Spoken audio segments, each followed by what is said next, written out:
In Chapter 7 of The Awakening, Edna now begins to feel more comfortable sharing her private thoughts with others, particularly due to the influence of Madame Ratignolle. One morning, the two go to the beach together, leaving their children at home, though Madame Ratignolle insists on bringing some needlework. Sitting in the shade, Edna gazes out toward the sea, and Madame Ratignolle asks her to share her thoughts. Edna admits she wasn't really conscious of her own thoughts, but she tries to retrace them.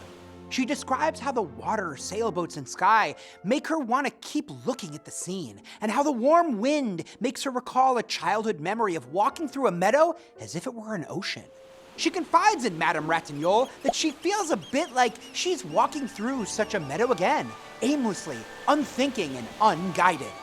Sitting with Madame Ratignolle, holding hands, leaning her head on her friend's shoulder, Edna recalls some of her past relationships, both friendships and romantic ones.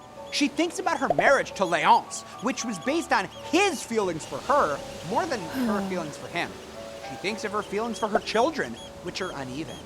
As she thinks, she confides some, but not all, of these thoughts to Madame Ratignolle before Robert arrives on the scene with the two women's children. Thus far, Edna has taken for granted there are two contrasting parts of being human, the outer life and the inner life. The outer life is the world of action and is limited by the rules and expectations of society. Having good manners, doing what is asked of you, and following the life course appropriate to your gender are parts of that life.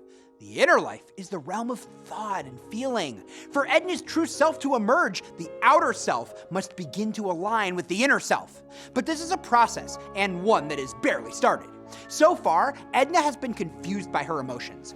Now, in conversation and close physical intimacy with her friend, she's able to put some of what's inside her into words, and even let those words out.